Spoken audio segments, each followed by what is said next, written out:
Chers étudiants et étudiantes, bienvenue dans votre séance de principe de management, donc qui sera consacrée pour l'étude du chapitre management.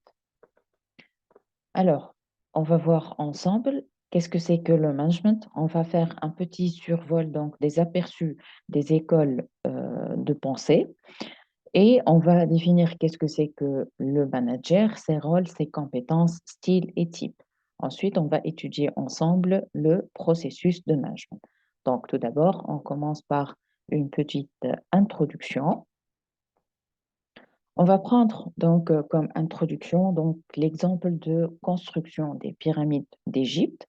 Donc, ce que on constate que le fait de construire un seul de ces monuments nécessitait donc des milliers d'individus pendant des décennies. Donc, la question qui se pose, qui se chargeait d'indiquer à chaque ouvrier ce qu'il était censé faire?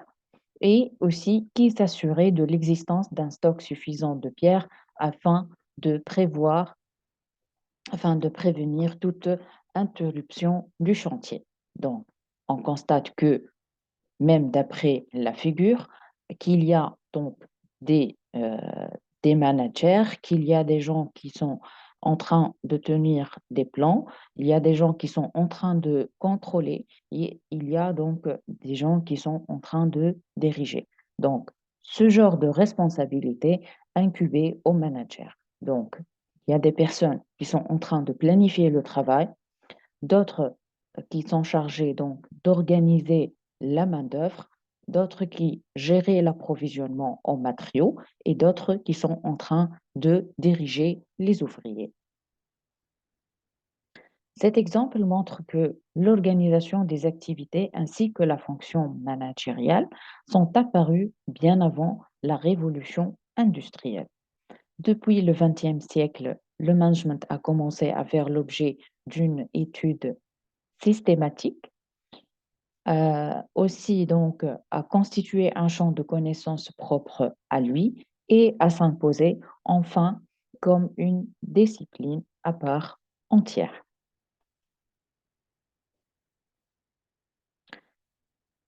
Comment peut-on définir le management? Donc, le management est un système décisionnel permettant, grâce et pour l'être humain, de déterminer et d'atteindre des objectifs à travers l'utilisation efficiente des ressources tout en tenant compte de l'environnement.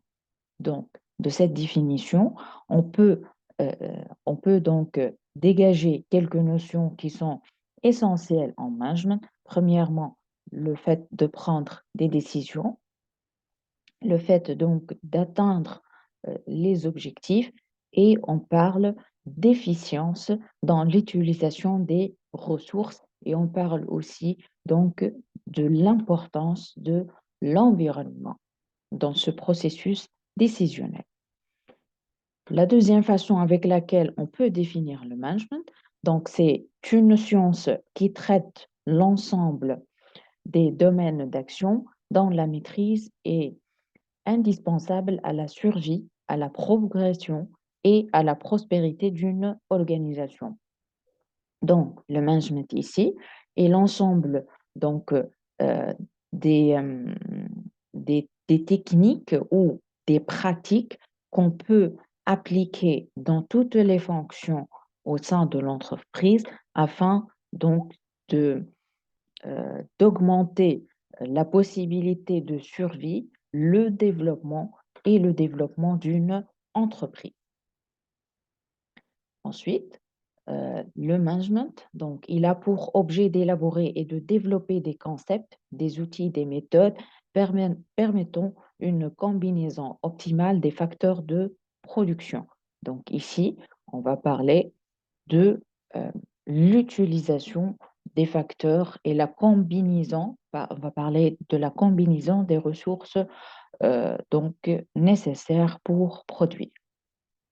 Le management aussi est l'organisation et la coordination des activités de toute structure permettant d'atteindre un ensemble d'objectifs fixés. Donc, lorsqu'on parle de management, on parle aussi comment on va organiser donc le travail dans chaque fonction et comment on va coordonner les différentes activités de cette structure. Donc, la coordination et l'organisation sont essentielles pour atteindre l'objectif fixé. Ensuite, le management, c'est l'action, c'est l'art ou la manière de conduire une organisation, de la diriger, de planifier son développement et de contrôler. Donc ici, lorsqu'on parle de management, on va parler donc de la planification, de la direction, de l'organisation, de la direction de la, euh, et du contrôle. Donc, quatre principaux volets qui existent dans le management. On commence l'aperçu, donc l'évolution, on va voir ensemble l'évolution du concept de management. Donc, en 1985, le management, c'est un processus de planification, d'organisation, de direction, de contrôle visant à déterminer et atteindre les objectifs définis grâce à l'emploi d'êtres humains et à la mise en œuvre d'autres ressources. Ensuite, on va définir le management comme étant le processus d'administration et l'ensemble des décisions grâce auxquelles l'entreprise s'adapte aux exigences dynamiques de son contexte. Donc, on parle ici de l'environnement de l'entreprise.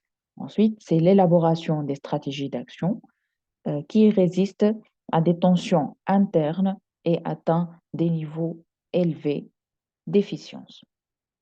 En 1916, donc, on parle du management comme étant un processus qui consiste à administrer, c'est-à-dire prévoir ou planifier, organiser, commander, coordonner et contrôler.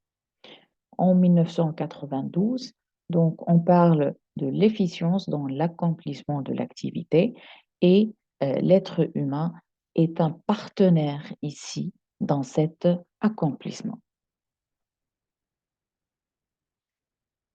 Maintenant, on va continuer à définir le management sous deux volets.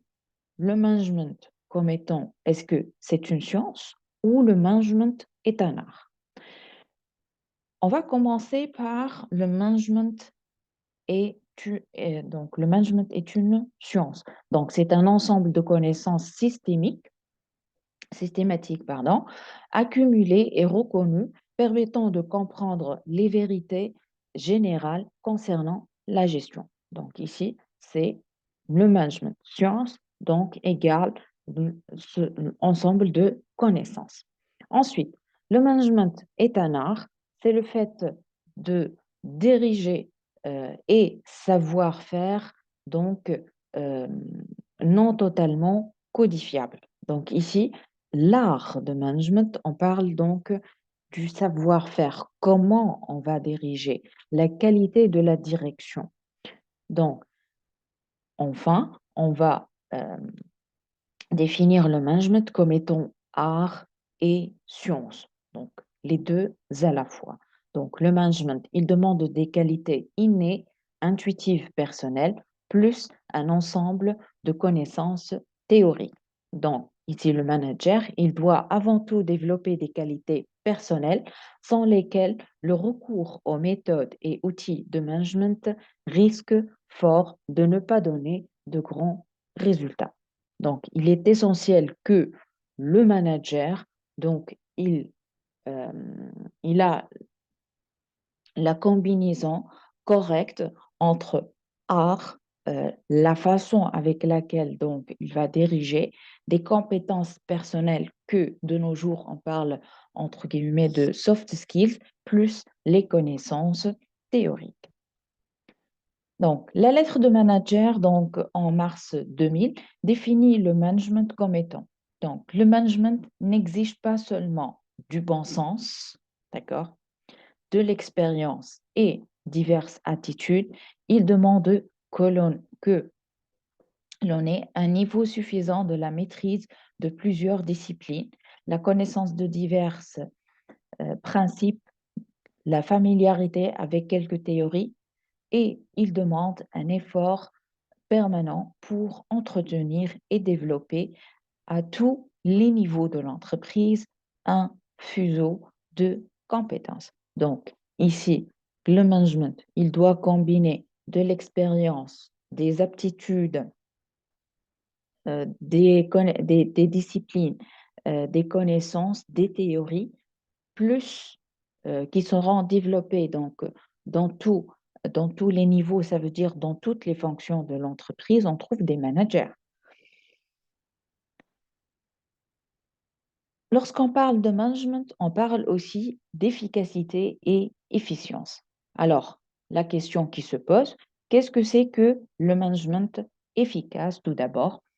Alors, le management efficace, il permet à l'organisation d'atteindre ses objectifs en utilisant correctement les ressources. D'accord? L'efficacité, elle se mesure par degré ou palier d'inefficacité à efficace. Plus les résultats sont proches de ce qui est attendu, plus le management est efficace. Donc ici, l'efficacité, elle se mesure donc au niveau de euh, l'atteinte d'objectifs déjà fixés. Lorsqu'on parle de management efficient, on va parler de la consommation des ressources existantes de l'entreprise. Plus il y a des ressources gaspillées durant le processus de production, plus le management est inefficient. Donc, l'efficience est une mesure contenue. Donc, on ne va pas s'arrêter à un instant précis de la production donc, dans nos mesures d'efficience. Si on va regarder maintenant la combinaison ou la relation entre efficacité et efficience en management. Donc, la matrice suivante, elle nous indique qu'il existe 4 possibilités. La première possibilité, donc, on va commencer par, donc le premier axe tout d'abord, on parle de l'atteinte d'objectifs, ça c'est le premier axe. Le deuxième axe, donc, il nous parle de l'utilisation des ressources. Donc, axe de l'efficacité et l'axe de l'efficience. Alors, premier cas, on va parler de l'efficacité et inefficience. Dans ce cas, le manager, il atteint les objectifs plus une consommation des ressources qui est supérieure donc au niveau nécessaire. Donc ici, l'entreprise, elle va commercialiser un bon produit, mais qui n'est pas concurrentiel au niveau prix. Pourquoi? Parce qu'on va consommer plus de ressources que le nécessaire, donc un coût supplémentaire, et le prix donc va rester le même. Le deuxième cas, c'est le cas d'efficacité et efficience. Ça, c'est le meilleur donc, cadran qui existe dans cette matrice. Le manager choisit et atteint des objectifs en utilisant le minimum de ressources nécessaires. Donc, il y a une certaine justesse, il y a une certaine donc il y a une bonne prévision donc dans le choix et la fixation des objectifs et aussi il y a une justesse dans l'utilisation des ressources. Donc le produit de l'entreprise, il sera de qualité, il sera compétitif et il satisfait le client. Le troisième cadran, c'est le cas d'inefficacité et efficience. Dans ce cas, le manager, il n'atteint pas les objectifs, mais il est prudent sur l'utilisation des ressources. Donc, l'entreprise ne propose rien au client, mais dispose encore des ressources. Le quatrième cas, on parle d'inefficacité et à la fois inefficience. Donc, le manager, il choisit les mauvais objectifs et ne les atteint pas, plus donc il va gaspiller les ressources. Donc, on aura un produit de mauvaise qualité et qui ne satisfait pas les besoins du client. Les écoles de pensée maintenant. Les écoles de pensée, il y en a plusieurs écoles de pensée. On va commencer tout d'abord par l'école classique de productivité, qui perçoit donc l'organisation comme une, euh, donc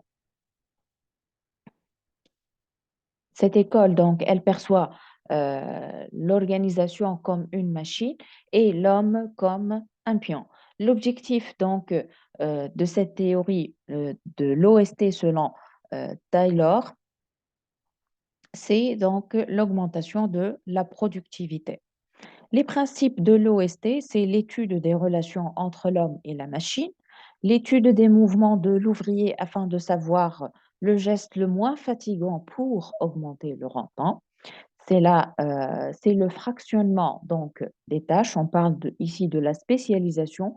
Donc, chaque employé, il sera spécialisé dans une tâche bien déterminée. La séparation entre tâches de direction et exécution. Et on parle du principe de rémunération en fonction du rendement. Donc, plus le rendement il augmente, plus la rémunération aussi, elle va augmenter.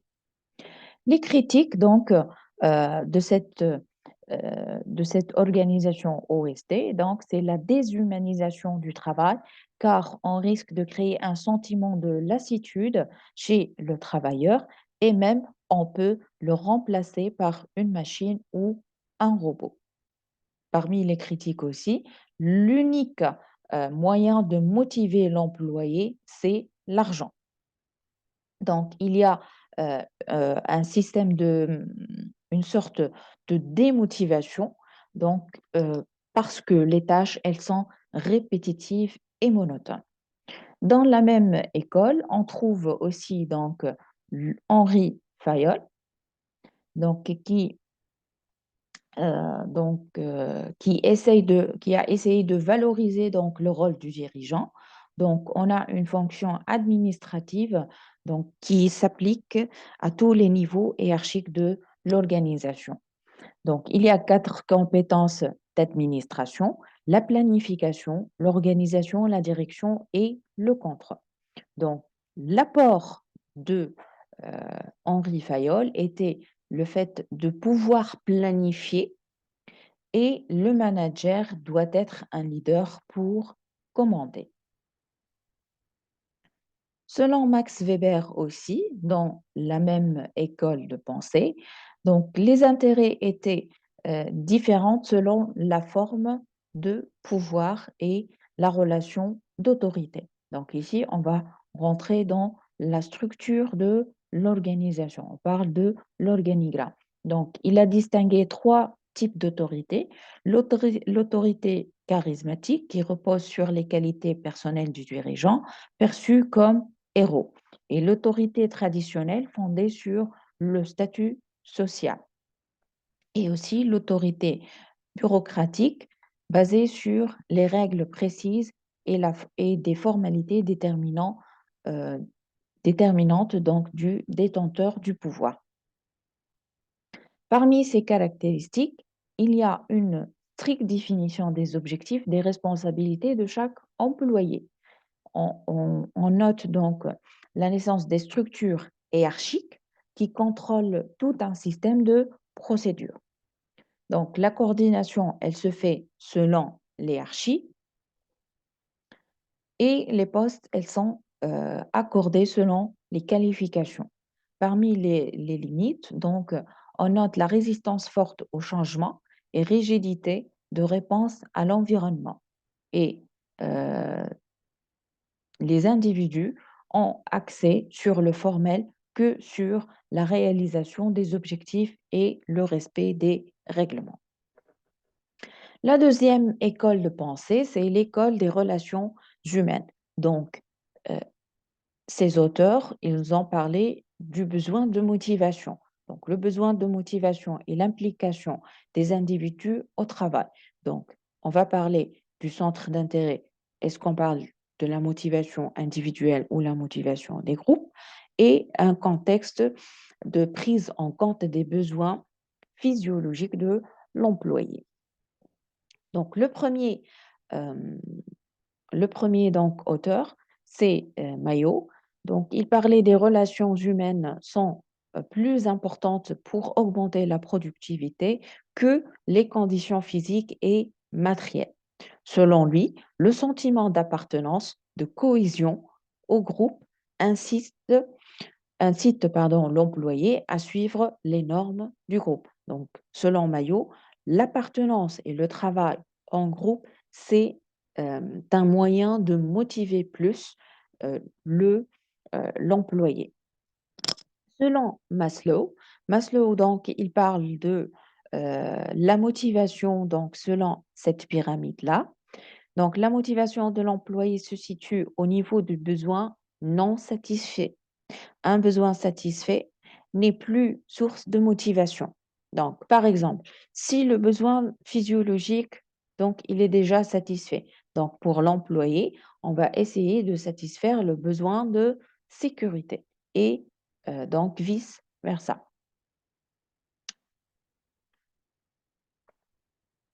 L'apport de la théorie de Mayo et Maslow, la productivité des ouvriers est déterminée par leur capacité sociale. La motivation n'est pas uniquement économique. La spécialisation n'est pas la façon efficace de diviser le travail. Et les travailleurs réagissent en groupe. Donc ici, dans l'école des relations humaines, donc il y a la naissance des relations humaines, il y a la naissance de la notion de travail de groupe, il y a naissance de motivation non économique et il y a naissance donc de la motivation de groupe, de l'engagement de groupe, etc. La théorie, donc la troisième théorie de MacGregor. Donc, selon MacGregor, il y a deux théories, la théorie X et la théorie Y. Donc, dans la théorie X, l'homme n'aime pas le travail, donc on va appliquer un style de direction qui est autoritaire. Donc, on va appliquer des mesures sévères de contrôle qui vont se traduire par un comportement passif au travail, qui va aussi se traduire par peu de responsabilité et d'initiative. Donc ici, l'employé, il ne sera pas responsable de son travail, il n'est pas responsabilisé, il n'a pas ce sentiment-là et il ne va pas innover. La deuxième théorie, c'est la théorie Y. L'homme peut être motivé par son travail. Donc ici, on va appliquer un style de direction qui est plus souple. De ce fait, on aura des marges donc de manœuvre permettant un engagement envers le travail. Donc, on parle d'esprit ici d'initiative et de sens de responsabilité. L'apport donc de cette théorie de MacGregor, c'est que l'individu, il est motivé à la fois par l'argent et par les facteurs affectifs. L'individu, il a besoin d'appartenance et de reconnaissance. La communication, l'échange, la valorisation des compétences, donc, et intégration sont des besoins recherchés au travail. La décision ici, elle est décentralisée. On parle de l'importance de responsabilité de chacun et le superviseur n'est pas un représentant de l'autorité, mais plutôt un agent de communication. Le troisième courant donc contemporain du management, on trouve premièrement donc l'école néoclassique de Berne. Donc, on parle ici de la théorie de contingence. Qu'est-ce que c'est que tout d'abord la contingence? La contingence, c'est une situation spécifique et évolutive qui conduit à rejeter des prescriptions donc uniques et standards selon Plan en 2012. Donc, dans cette école, donc, ils ont étudié l'influence de l'environnement sur l'entreprise et ils ont pu recenser 5 types d'environnement selon leur effet sur l'entreprise en liant les taux de changement de la technologie et du marché de l'entreprise à la stabilité ou la mouvance de l'environnement. Donc, on distingue ici deux types de structures d'entreprise et d'organisation.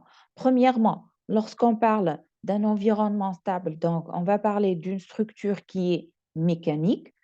Dans cette structure mécanique, il y a une hiérarchie qui est rigide. La communication, elle est essentiellement verticale. Il y a une séparation des tâches et il y a aussi le contrôle des tâches. Il y a la répartition des problèmes entre les spécialistes. Il y a une définition précise du rôle des fonctionnels et il y a donc la valeur de loyauté et d'obéissance. Par contre, dans un environnement instable, on trouve une structure qui est organique, donc qui a une hiérarchie qui est souple. La communication, elle est aussi latérale. On trouve aussi une redéfinition donc régulière de la création des tâches. On trouve aussi des responsabilités qui sont partagées. On parle ici de décentralisation et de diffusion de l'information. Et on a aussi la valorisation des compétences techniques. La deuxième école, donc, c'est l'école systémique. Donc, c'est l'organisation. L'organisation ici, elle est assimilée à un système ouvert de différents éléments, cherchant à réaliser des objectifs fixés et dont le fonctionnement dépend des interactions entre les éléments ou entre leur environnement. Donc, l'entreprise, elle est assimilée à un système socio-technique des hommes et des machines et l'efficacité dépend de l'optimisation euh, des deux systèmes. Lors d'un dysfonctionnement dans l'un, il va causer un problème pour l'entreprise. Donc, selon cette figure-là ou ce schéma, on note que l'entreprise est un système qui est ouvert sur son environnement. On trouve un système opérant, un système de mémorisation de l'information et un système de pilotage. D'accord?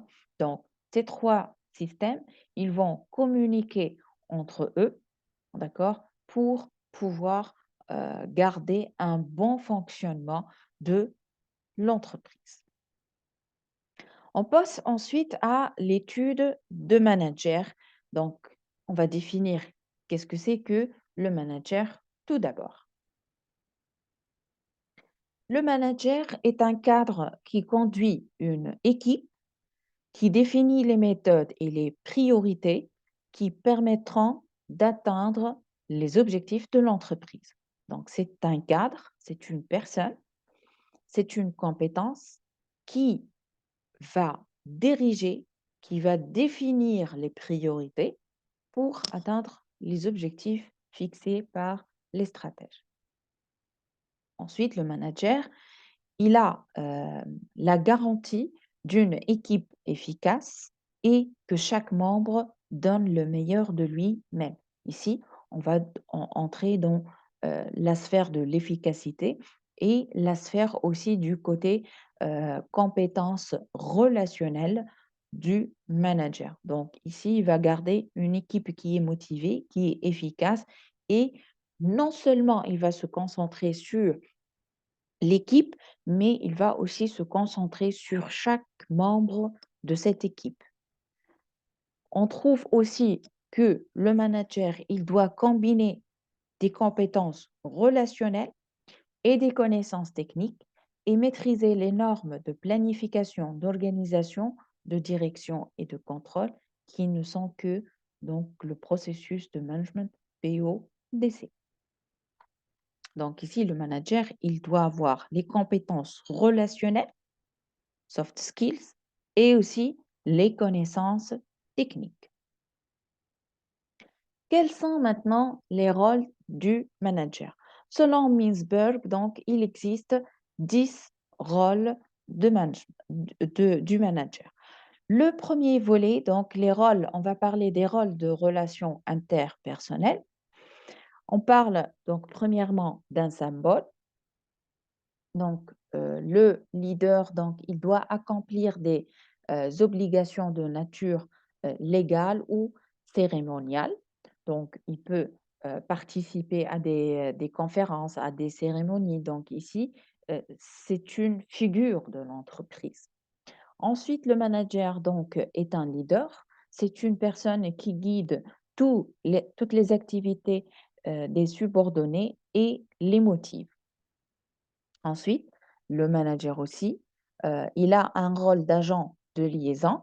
Donc, il crée et entretient des contacts aussi bien avec son environnement interne qu'externe pour le meilleur fonctionnement de l'entreprise.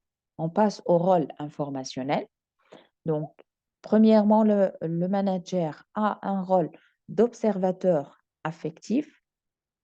Ça veut dire qu'il va rassembler et collecter les informations sur les subordonnés et les membres de l'organisation. Il a aussi un rôle donc de diffuseur, donc il va transmettre ces informations qui sont déjà collectées et il a aussi un rôle de porte-parole. Donc le manager, il transmet de l'information sur le plan organisationnel à l'extérieur au conseil d'administration et autres. Donc, il a un rôle de porte-parole. On arrive donc au rôle décisionnel. Donc, lorsqu'on parle de rôle décisionnel, donc, euh, le manager est un entrepreneur. Ça veut dire donc qu'il doit chercher toujours des opportunités et trouve des nouveaux projets. Il a aussi un rôle de régulateur. Lorsque l'organisation elle fait face à des problèmes importants, c'est au manager d'essayer de corriger donc les situations problématiques. Ensuite, le rôle de décideur aussi, il, euh, il, il contient aussi le rôle de distributeur de ressources. Donc, en étant manager, vous devez savoir comment vous allez euh, donc utiliser ou affecter les ressources nécessaires pour chaque activité. On a aussi le rôle de négociateur. Donc, il représente l'organisme ou l'entreprise euh, lors des négociations nécessaires. Donc, ces 10 rôles, donc, ils sont essentiels à trouver dans chaque manager. Donc, le premier volet, il va toucher donc le volet des relations interpersonnelles. Le deuxième volet, on va toucher l'information. Et le troisième rôle, on touche aussi le volet stratégique ou décisionnel. D'accord? Les principaux maintenant fonctions du manager. Premièrement, le manager, il doit prévoir et planifier. Lorsqu'on parle de la prévision, c'est une prise en compte du futur et l'organisation des ressources et des activités afférentes. Donc, il doit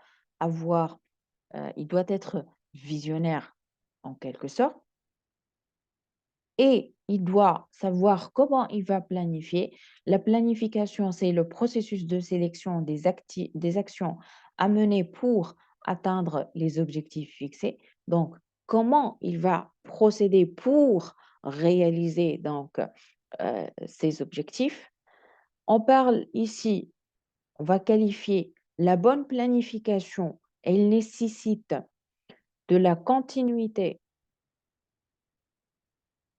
dans les actions, de la flexibilité et de la précision. Donc, le processus de planification, il doit contenir des actions qui sont successives et qui doivent être flexibles. Lorsqu'on parle de la bonne prévision, on donne des informations critiques sur l'environnement afin que la prise de décision, elle soit plus simple et euh, donc de meilleure qualité. Donc la prévision euh, doit être précise. Elle doit être basée sur des informations qui sont pertinentes, fiables.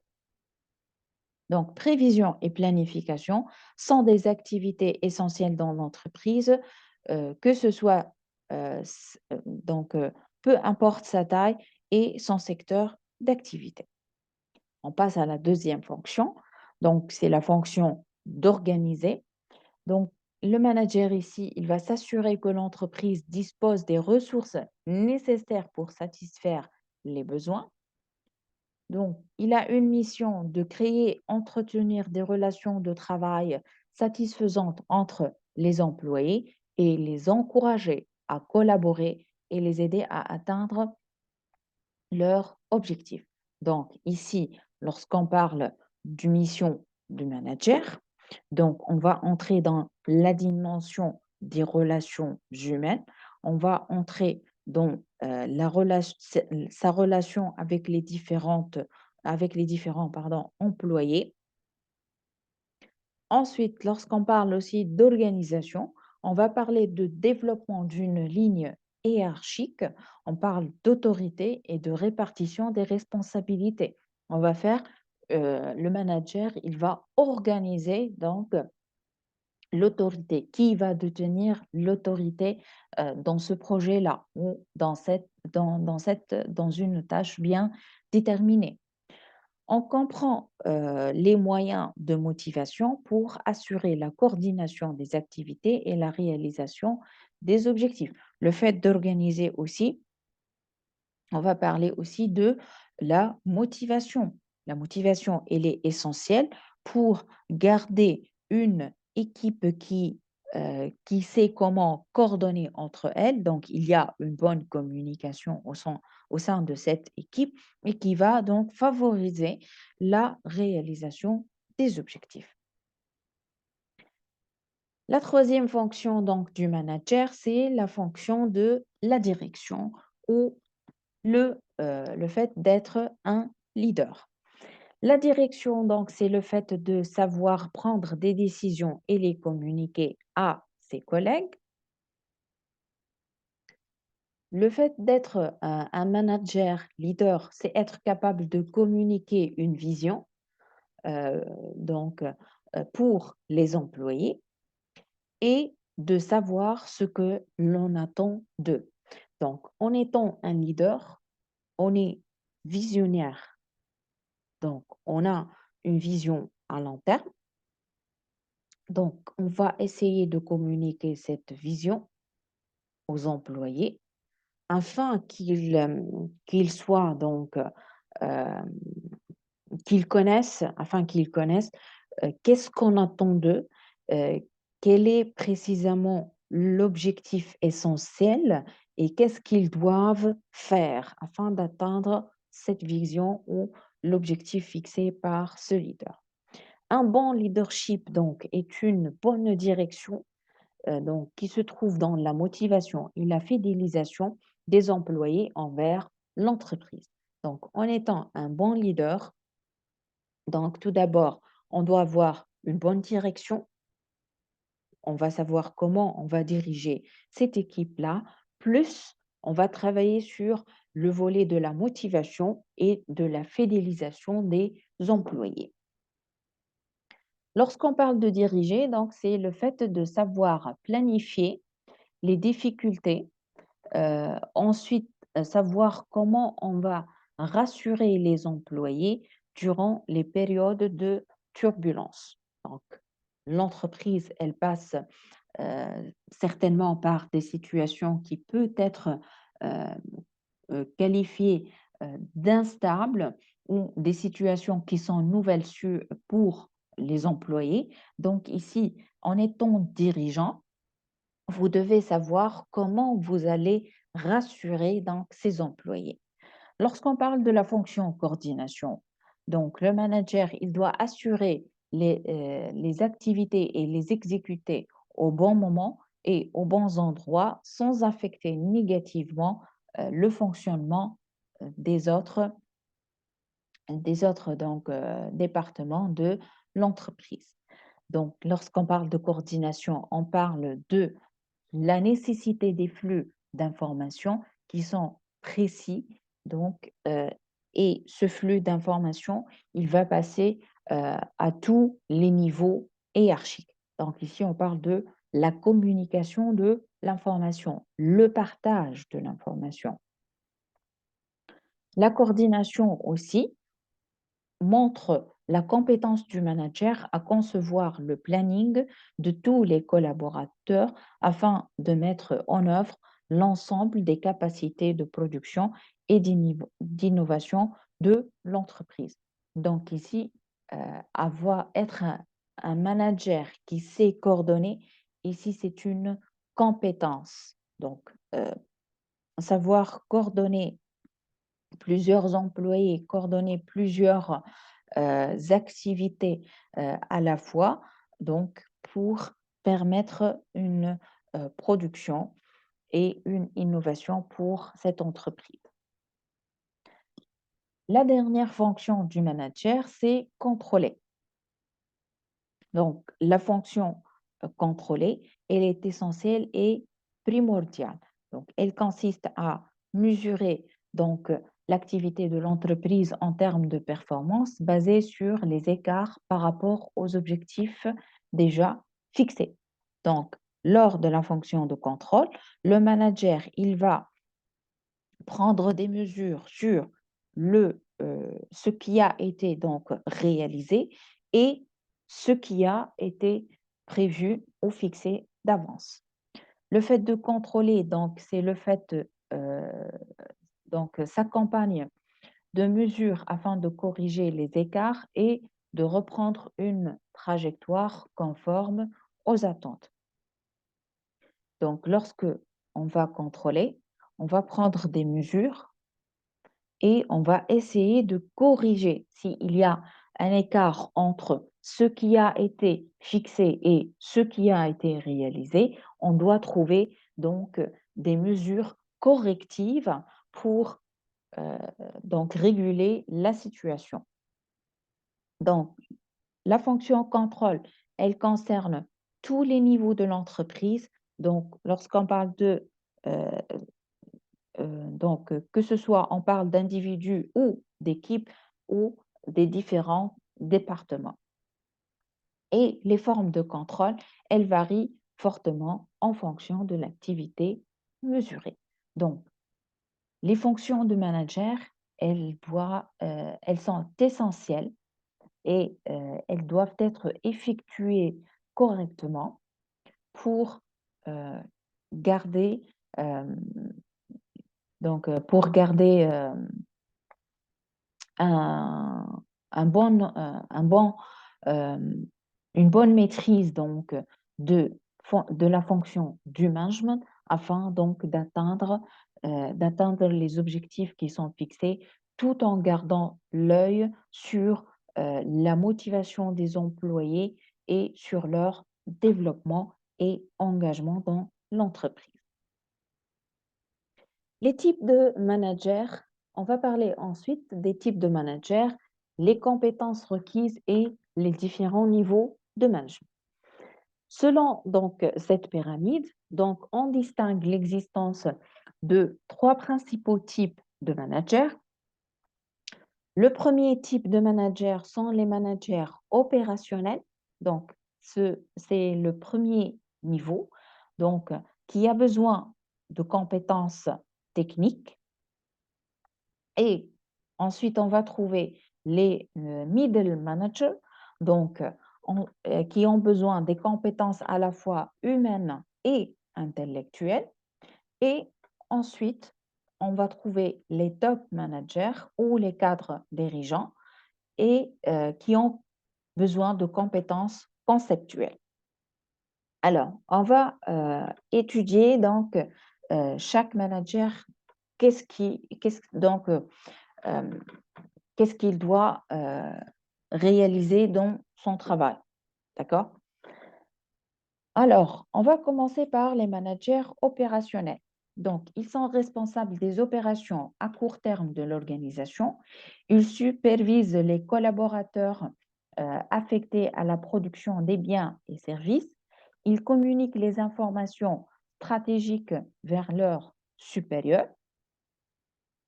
Donc, leur fonction principale est de s'assurer que l'entreprise est en mesure de réaliser ses activités au quotidien. Donc, les managers opérationnels, ils sont chargés de garder un œil donc sur un bon fonctionnement opérationnel, ça veut dire à court terme, euh, des activités quotidiennes pour assurer le bon fonctionnement et une production quotidienne. On passe ensuite aux middle managers qui font la liaison entre les dirigeants et les cadres fonctionnels, donc à savoir les managers opérationnels. Donc, ils doivent à la fois maîtriser les connaissances et comprendre la stratégie et les compétences pour les traduire à leurs subordonnés directs. Donc, les managers, les middle managers doivent comprendre les stratégies mises par les top managers pour savoir comment ils vont euh, les communiquer aux managers opérationnels. Ces middle managers, ils ont aussi un rôle de contrôle des niveaux inférieurs, tout comme un rôle d'information envers les supérieurs. Donc, les middle managers, ils ont un double rôle.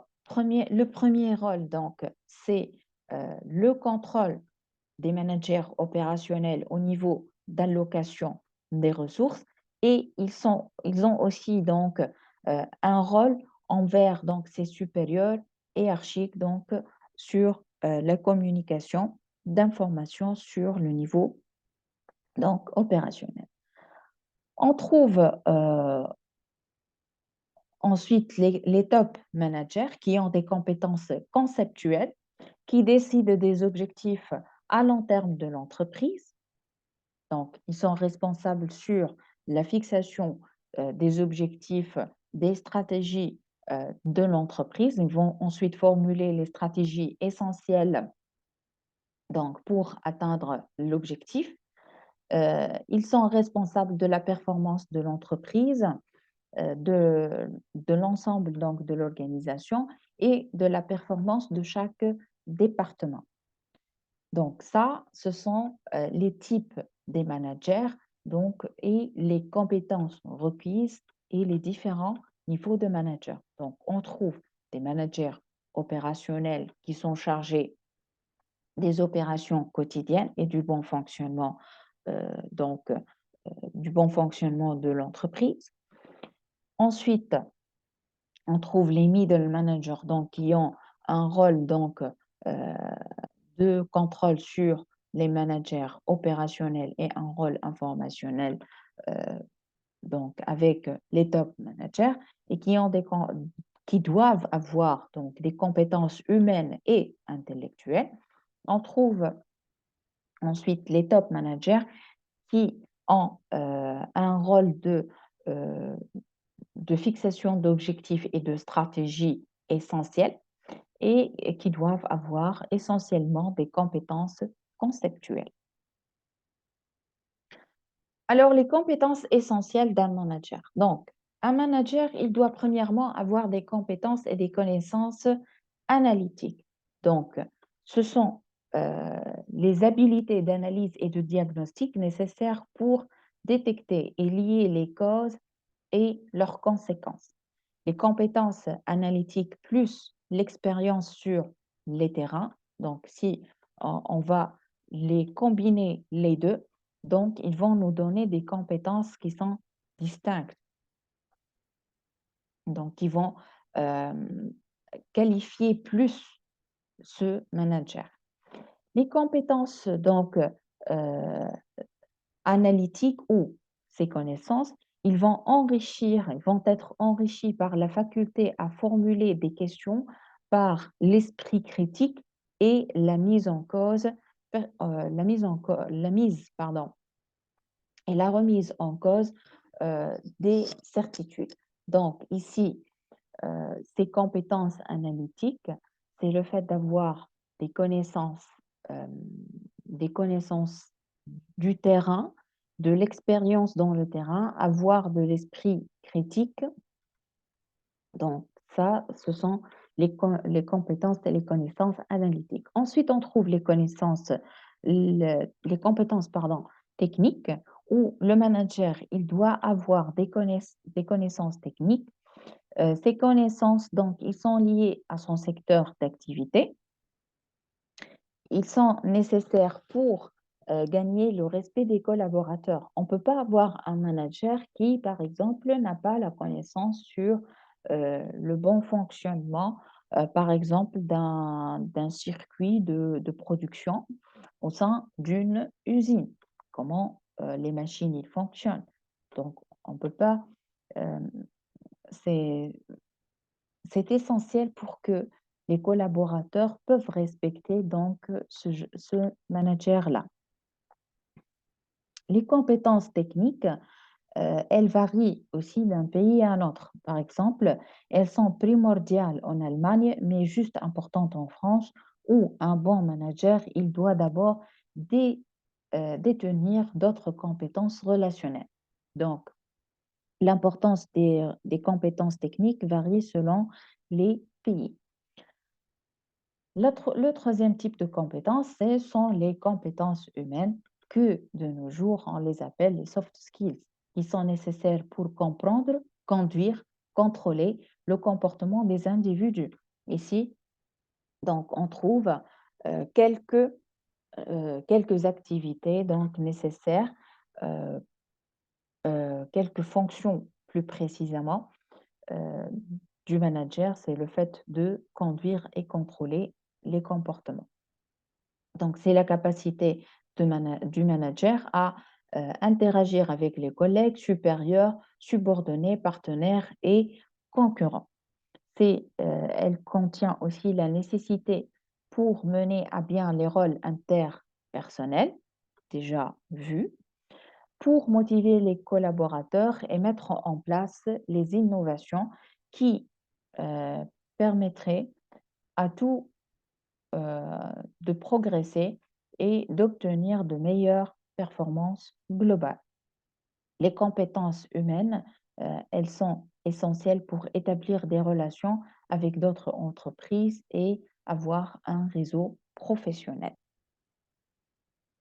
On trouve en quatrième lieu les compétences interculturelles. Donc, un manager, il doit être en mesure de communiquer avec des individus de cultures différentes.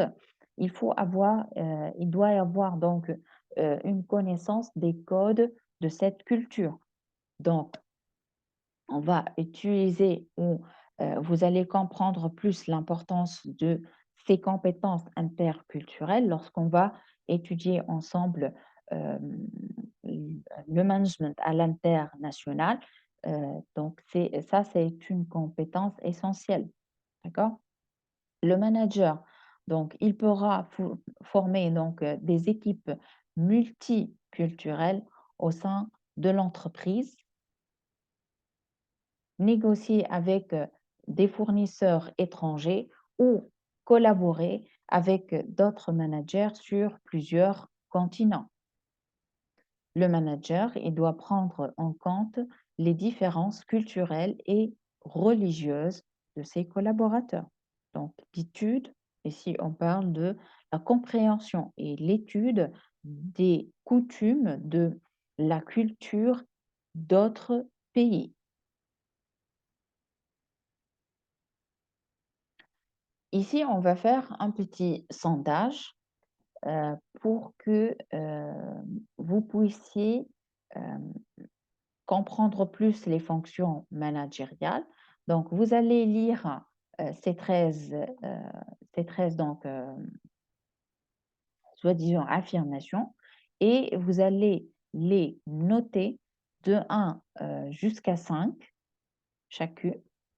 Ensuite, vous allez faire le total des points. Donc, si vous avez un score qui est inférieur à 35, donc vous ayez donc peu d'affinité avec la fonction managériale. Si au contraire, votre score il est supérieur à 50, donc ceci désigne donc d'emblée pour cette fonction. Donc, vous trouvez ici les différentes significations des items. Par exemple, l'item 2, 3 et 9 donc, définissent votre état d'esprit positif et est-ce que vous dégagez de l'énergie positive.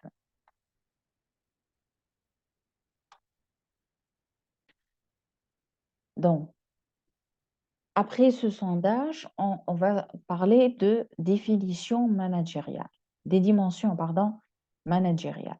Donc, on trouve trois principaux dimensions. La dimension donc de GRH, que chaque collaborateur il a le sentiment d'être pris en compte, donc il a de la valeur en entreprise. On va parler de la dimension mobilisation, donner aux équipes l'envie de contribuer. Comment, en étant manager, vous allez mobiliser l'équipe pour atteindre l'objectif fixé et comment aussi vous allez organiser ces équipes et les moyens donc que vous allez les allouer. Une petite remarque lorsqu'on parle de manager et de management, la meilleure ressource, elle est en vous, car vous êtes, vous, responsable d'une équipe. C'est vous euh, qui est en train de vivre une situation bien déterminée en entreprise. C'est vous euh, qui qui a participé à la réalisation d'objectifs. C'est vous euh, le, euh, le moteur, c'est vous, donc le coordinateur, c'est vous qui va diriger donc cette équipe-là. Donc la meilleure ressource, elle se trouve en vous. Donc, comme conclusion donc, de cette petite partie, si on va trouver donc, si on va chercher euh, l'engagement et l'excellence du manager. Donc, on trouve qu'il y a un cercle vicieux pour que l'entreprise, elle se développe et et elle survit dans son environnement. Elle doit avoir donc des managers excellents. Donc, ces managers, ils vont contribuer à avoir des salariés qui sont engagés. Ces salariés engagés, ils vont donc permettre d'avoir des clients qui sont fidèles et d'avoir de nouveaux clients. Donc, ceci va avoir un effet sur la performance et les résultats de l'entreprise. Donc, avoir une entreprise engageante et des managers qui sont excellents va permettre d'avoir des équipes qui sont motivées et talentueuses. Donc, ils vont innover, ils vont aimer, ils vont être engagés dans leur travail. Donc, ce qui va permettre la pérennité de cette entreprise. Les différents styles maintenant des managers. Donc, les nouveaux managers ou habitués des techniques de management, vous avez déjà pris conscience que spontanément, vous préférez agir d'une certaine manière. Donc, il existe 9 styles de management. Le style autoritaire, donc, il applique son autorité avec un management autocratique descendant. Donc, ce style de management, il permet de surveiller donc l'équipe de près pour s'assurer que tout se déroule correctement. On passe au style de manager démocrate, donc qui encourage son équipe à faire partie du processus et à donner son avis sur la façon dont les choses doivent être faites. Ce style de management, donc, il permet de créer un environnement collaboratif et d'échange tout en gardant le dernier mot sur toutes les décisions. Ensuite, on trouve le management consultatif. Donc, c'est la personne qui écoute les idées et les opinions, que ce soit dans les réunions ou par la contribution par mail. Donc, ce style de management est adapté à l'équipe où chaque membre apporte une contribution unique. On trouve ensuite le style de manager laisser-faire, donc qui va permettre à chaque membre de l'équipe de prendre ses propres décisions concernant les projets auxquels il participe. Il offre ses conseils, mais dit rarement ce qu'il faut faire ou ne pas faire, laissant à son équipe la liberté. Ce style de management, il reste peu impliqué dans le projet, à moins que ses conseils soient demandés. Donc, il laisse la décision euh, donc, euh, la décision aux collaborateurs. Ensuite, on parle du on parle, pardon, du management collaboratif. Il encourage donc son équipe à discuter de toute idée soulevée par un membre. Après avoir écouté, il base sa décision sur un vote à la majorité. Ce style de management, il offre au personnel une influence sur la manière de gérer, obtenant un fort engagement des collaborateurs et une équipe plus motivée. On trouve ensuite le manager transformationnel qui vise l'innovation et le développement des collaborateurs. Donc, ce style de management, il donne la priorité à la croissance à long terme de son équipe et repousse les limites et les objectifs à atteindre. Donc, on va utiliser ce genre de management lors de conduite de changement.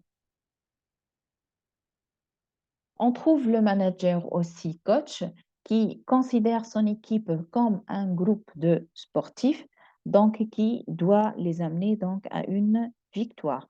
Il, il se concentre sur la croissance à long terme que les erreurs à court terme. Ce style de management concentre sur l'apprentissage, la résolution des problèmes et le développement professionnel. Donc ici, lorsqu'on parle de manager coach, on parle donc d'un manager qui va essayer de développer donc le niveau de compétence donc, des employés ou des subordonnés. On trouve le manager aussi délégatif qui attribue des tâches euh, et de commenter donc une fois la tâche terminée. Les membres de l'équipe décidant comment effectuer cette tâche-là. Ce style de management donc apporte des commentaires positifs et des critiques constructives sur la manière de s'améliorer donc à l'avenir. Être un manager visionnaire, il explique les objectifs, leur importance dans le but de motiver et d'inspirer l'équipe. Il lui laisse la liberté de terminer le travail et se tient au courant de son avancement. Ce style de management, il permet donc le partage avec les différents membres de l'équipe, les objectifs à atteindre et la vision. Ce sont les 9 styles de manager que chacun d'entre nous, selon euh, selon ses habitudes, selon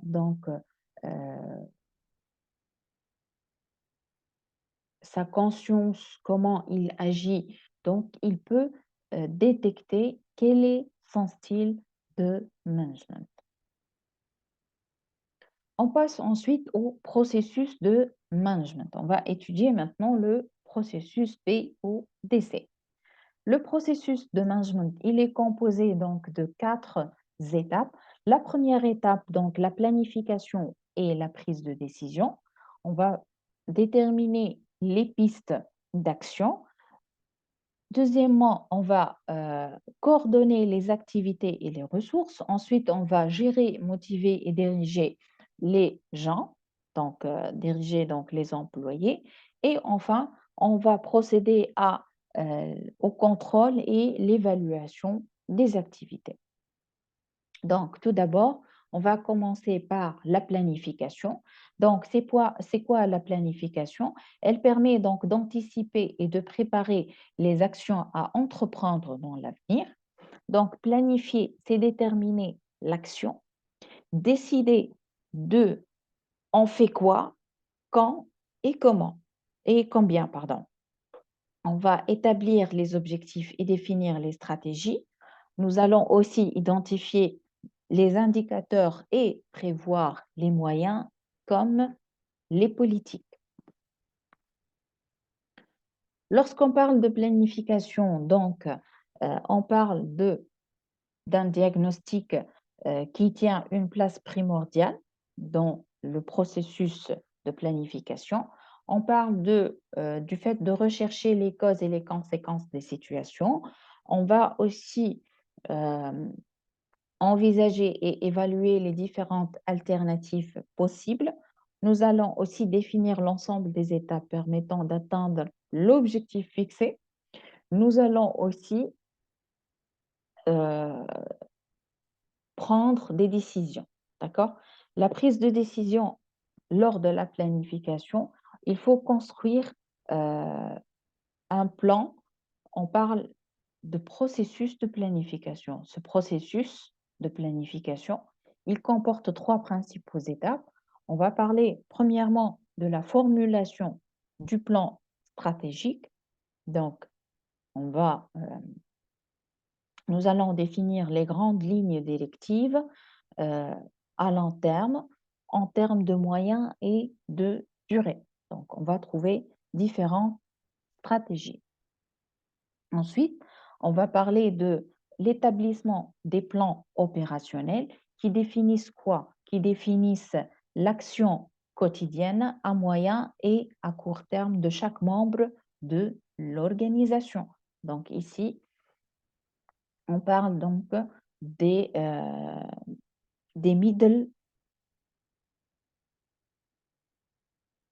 l'établissement des plans opérationnels. Donc ici, on va parler des actions opérationnelles et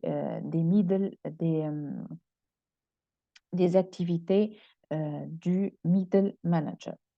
Ensuite, la détermination du budget. On va traduire ces stratégies et ces plans en mode monétaire,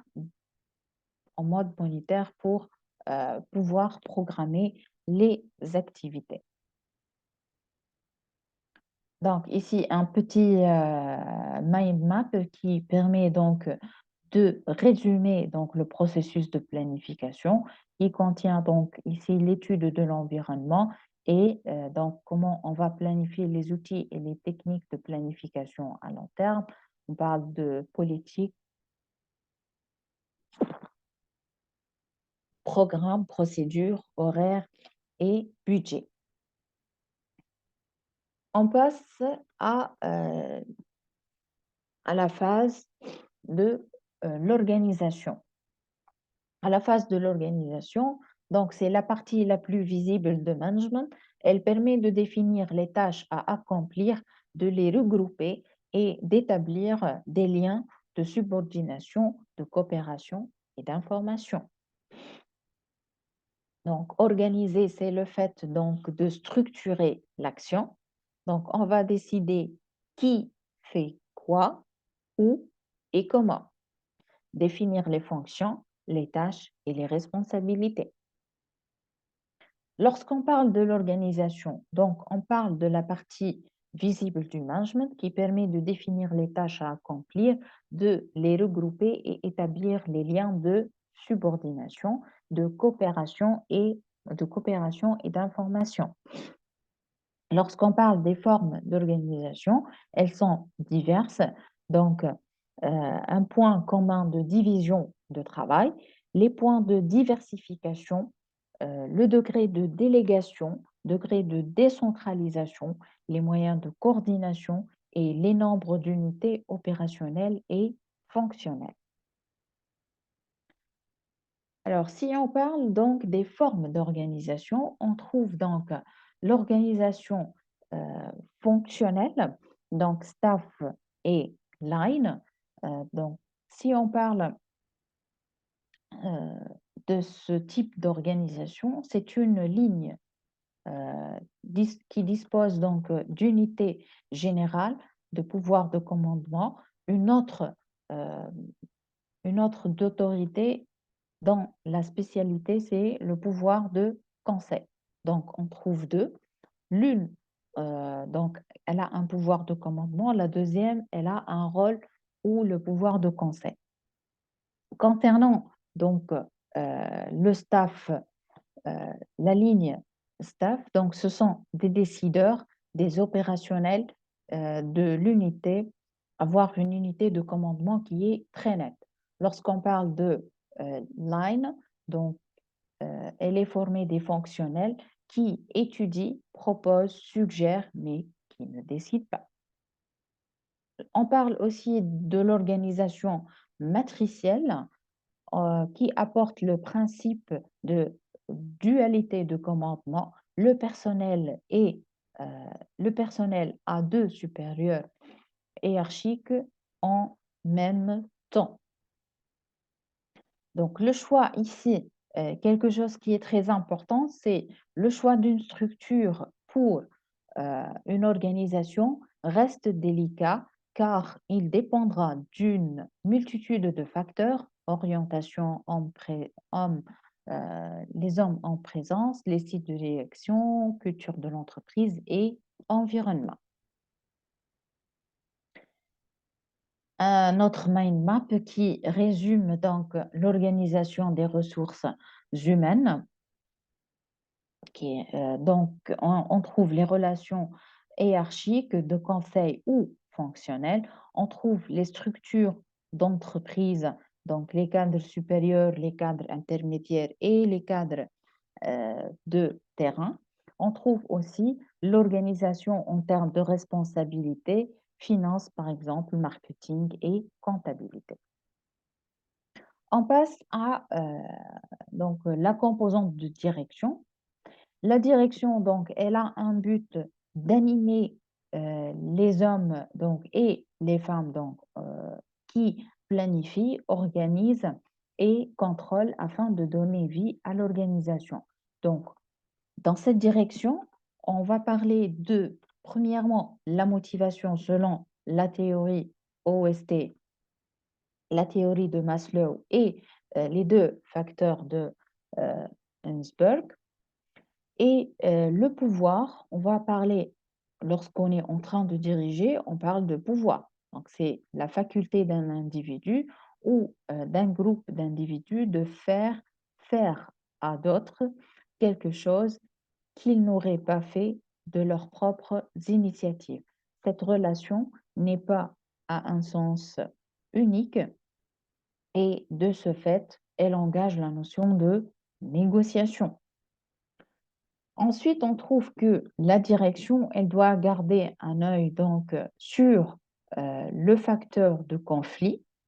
Donc, c'est une source d'instabilité et de désagrégation dont l'origine peut être la concurrence, une mauvaise définition des rôles peut être, la différence de perception de l'organisation, etc.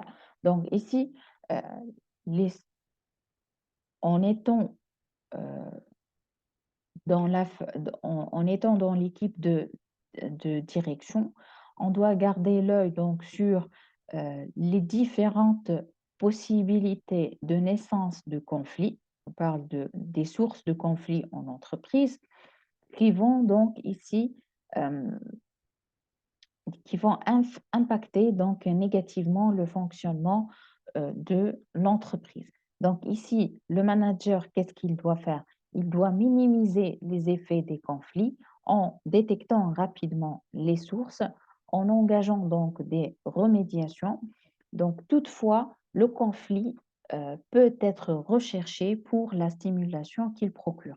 Donc ici, juste un petit flash que le conflit n'est pas toujours aperçu d'une façon négative, mais il peut être aperçu de façon positive parce que ce conflit, il peut pousser donc les employés à être créatifs et à trouver donc de nouvelles solutions ou de nouvelles, par exemple, procédés.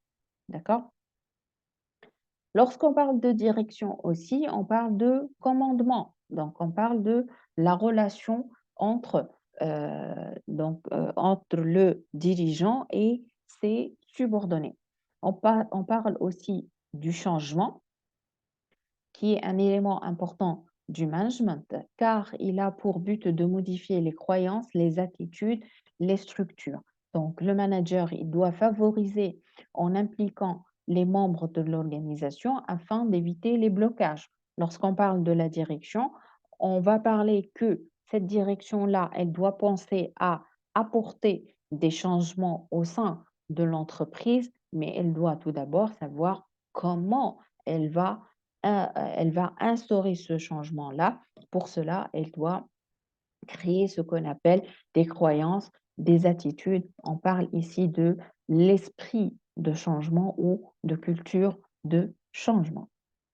La direction, donc, on peut la définir par le pouvoir. On va parler de pouvoir, autorité, charisme, le pouvoir de récompense, le pouvoir de la connaissance, le pouvoir ici qui est très important de nos jours, c'est le pouvoir de reconnaissance. Lorsqu'on parle de motivation, donc on va parler des besoins de Maslow, la pyramide de besoins de Maslow, et ensuite les facteurs de motivation qui seront peut-être la nature de travail, l'accomplissement, la responsabilité, la possibilité d'avancement. Et on trouve aussi le leadership. On va trouver le mentor, le climat de travail, les tâches, l'autocratique et le démocratique. La dernière donc composante du PODC, de ce processus de management, c'est le contrôle. En étant manager, donc, vous devez vous assurer que les résultats sont conformes aux objectifs. Le contrôle, donc, est un processus à la fois actif, donc, euh, c'est le fait d'avoir des actions de correction avant la constatation euh, des résultats, ainsi aussi réactif, c'est après les résultats, on va apporter des actions collectives. L'approche du contrôle est différente. Donc, on a l'approche classique qui favorise le contrôle rigide et traditionnel, et on trouve aussi d'autres qui encouragent et favorisent l'autocontrôle. Le contrôle aussi est associé à une attitude euh, à une attitude inquisitrice, à un examen pointueux, à une mise en cause personnelle et à un manque de confiance.